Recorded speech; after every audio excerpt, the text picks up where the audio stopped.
In this video, you will hear from Dr. Joseph Volpicelli, leading naltrexone expert researcher and physician.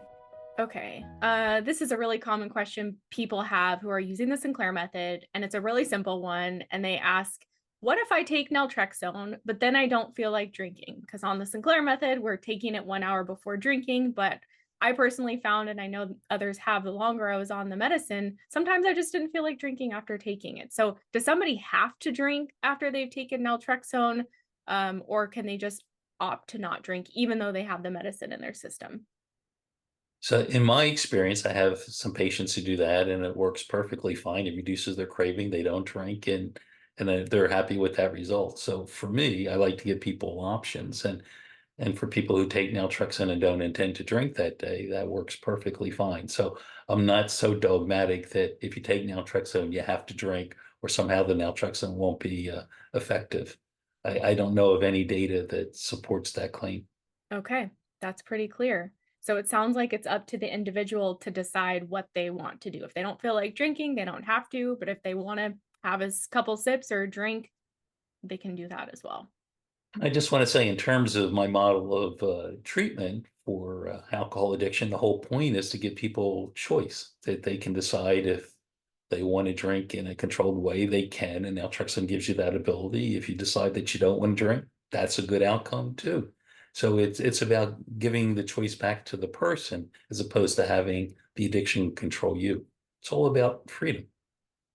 Absolutely. And I actually did both on the Sinclair method. I sometimes I would like force myself to have a few drinks to have an extinction session, and it would kind of repulse me from it because I didn't feel like having it anyway. And so I was like, okay, it's a motivation for me to have a stretch of alcohol free time because I'm kind of grossed out by the alcohol.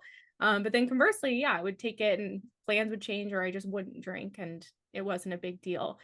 One question that just popped in my head that some people have concerns around is they feel like they're wasting a pill. They're like, "Oh, I took the pill, so I should drink because otherwise it's a waste of naltrexone." What do you say to that? Yeah, so I don't think you're wasting naltrexone, and there's a couple reasons why.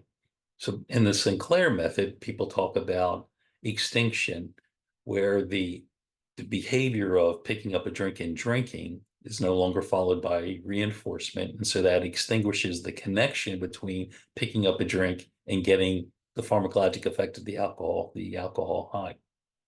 But there's other kinds of extinction that go on in recovery. For example, when you walk into a bar, the setting remind your body that this is a place where you used to drink, and the setting itself can stimulate craving to want to drink. In AA, they talk about avoiding people, places, and things, so that they're referring to that notion that there's classically conditioned cues associated with drinking that can put people in a situation where they feel that they need to drink, and that occurs not consciously, not willfully. It's just part of how your limbic brain responds to cues. So it turns out if you take naltrexone, it helps to block that kind of craving. So if you consistently take naltrexone, go into a bar, don't drink, then the cues associated with drinking will gradually extinguish, and then you'll be able to eventually walk into a bar and not even think about drinking. And I know some of the people who've been on naltrexone for a period of time, they reach a point where they don't care about drinking and they can be in all kinds of quote high risk situations. So opposite of to what they're taught maybe in AA meetings, they can go to a wedding and not have any desire to drink.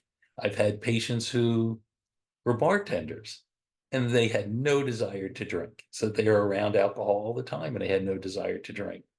And part of that is that the naltrexone, if you take it, even when you're not drinking, helps to reduce the craving of wanting to drink and helps to extinguish the cues associated with drinking. So that's a second beneficial effect of naltrexone that's more than just the extinction of the behavior of picking up a drink and getting some reward.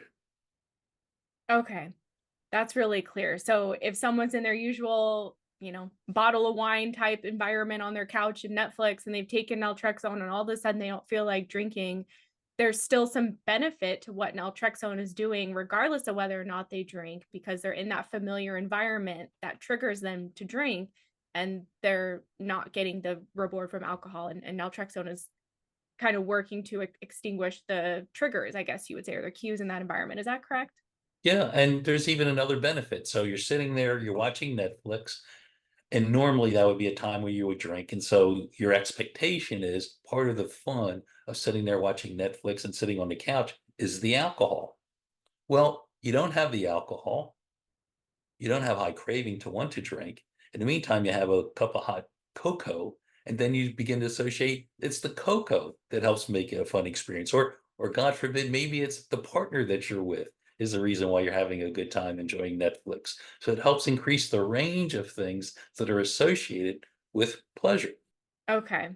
That's really clear. And I think that's affirming for a lot of people who are using the Sinclair method because that's a common concern. Oh, I'm wasting the naltrexone if I don't drink. But really, you're not. There are other benefits to it. Plus, you get an alcohol free day, which is like the goal with this treatment. We want to have more alcohol free days and, less drinking days. So, very helpful. And I have to say that in general, social supports are really critically important for people in their recovery. I mean, that's one of the things that I think AA gets right. That that when people are have peer support or a coach or someone can help hold them accountable, but give them support when they begin to lose hope, that's very important, critically important in terms of people getting better from this disorder. And so I recommend, from the beginning, we recommended that if people go on naltrexone using the Sinclair method or daily naltrexone, or if they get a monthly injection of extended release naltrexone, that in addition to using the medicine faithfully, it's also important to have psychosocial support to help you get through the process.